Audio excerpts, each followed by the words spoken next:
The second area of our social brain that's important to understand is our emotional system, or the brain's limbic system. These emotions arise deeper in our brain and move up towards the president. Now, we all have every emotion there is, and all emotions serve a purpose. Anxiety, for instance, for a child is an important thing. If they kick the kickball across the street, you're hoping they feel a little nervous before they go out there and cross it. We hope they use their president to stop themselves. Too much anxiety, however, and you've got panic attacks, stage fright, or a child who just can't join in because they're too shy. Anger can be very useful, whether that's correcting a social injustice that you observe, or in sporting events where a little extra anger can push your team over the top. Too much anger, however, and you're just nothing more than a hothead who's getting into useless arguments over silly things. Now, while we all have emotions and experience all emotions, all of us tend to have our basic mood set or temperament, the emotions that we tend to fall back on the most often. To help children understand this, I made up a little riddle using the characters of Winnie the Pooh. So on a bright sunny day such as this, the characters decided to take a walk in the woods down the path. Winnie the Pooh starts out first. He's venturing along, enjoying the blue skies, the sun, looking for honey, when he accidentally stumbles across a rock. Falling down, he kind of picks himself up, looks up in a tree, and says, "Oh bother, but there's honey in that tree." He happily gets up and continues on his pathway, feeling most resilient and happy to enjoy his walk through the woods. Next, Piglet goes on the walk. Little Piglet starts out excited and happy when all of a sudden he trips over the rock. Instantly, Piglet is swarmed over by anxiety and decides, "I must go home, there's going to be more rocks, I'll fall down, I'll get hurt again." And he scurries off back home, unable to enjoy the beautiful day and the walk in the woods. Next comes Rabbit. Rabbit, who starts out on his walk most purposefully, trips over the rock, turns around, kicks the rock and says, "You stupid rock, why did you attack me?" He's enraged with anger, and the rest of the time he's on the path, he kicks every rock he sees or throw it and calls them all useless idiots who don't want to be his friend. He's mad the rest of the day. Next comes Eeyore. Eeyore moseys along. He stumbles on the rock, and Eeyore says, "Even the rocks don't want to be my friend." He gets up, continues his walk, and every time he sees another rock, he says, "There's another rock that doesn't want to be my friend," until he gets through the woods. Finally, we have Tigger.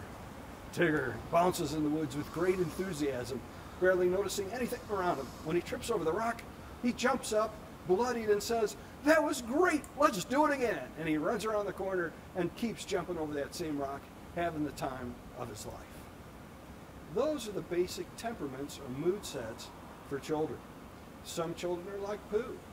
They're optimistic, resilient, low-key. They don't respond to too much in life as you go through ups and downs.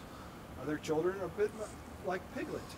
They get anxious when something goes astray or something doesn't feel right. They have this instant anxious response that holds them back socially or from fitting in with others. Still other kids are like Rabbit. Something happens on the playground, incidental contact for instance, and they're immediately enraged, filled with anger, ready to accuse other children of hurting them on purpose or doing other misdeeds. They're simply governed by their hot-headedness. Other children are a bit like Eeyore, unmotivated. They have a hard time getting themselves going. When a parent says to them, "Would you like to do this? Would you like to do that?" "No, not really," is their response. They just seem to have a hard time getting that energy, getting outside, joining in with others. When they do join in, they often feel things in a much more painful, hurtful sort of way. Finally, there's the Tiggers of the world, who embrace every act of energy like a puppy who is looking for fun and excitement and wants to roll all over the place and barely notices half the things they're doing as they go along. Now, most importantly is to help your child understand what their temperament is. You can easily do that by using the riddle I just explained. When I'm teaching fourth graders, I start by telling the riddle, And then we go around the class and children tell me sort of what their mood or temperament set is.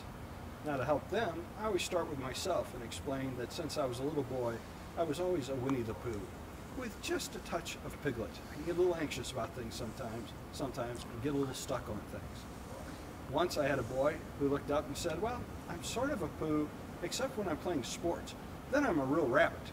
All of his classmates looked around, shaking their heads. Yes, he is. Another young man jumped up on his chair, stood up and said, I'm a Tigger! And I said, yes, you are. Only a Tigger would do that. Once you can help your child understand what moods they might struggle with, then you can map out a plan to help them. For younger children, it could be a simple behavior chart.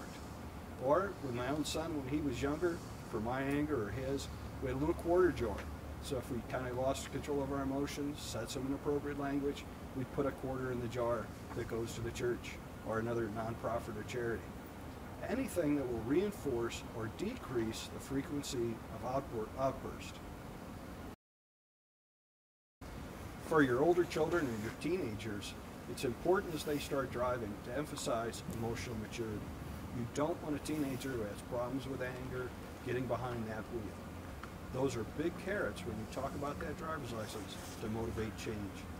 Finally, the most important thing is and the most basic thing is teaching your child to take 3 deep breaths. Anytime they start to get emotional, help them take 3 deep yoga breaths. That will immediately calm down that emotional system and give their president, that we talked about in section 2, a chance to work and rule the day.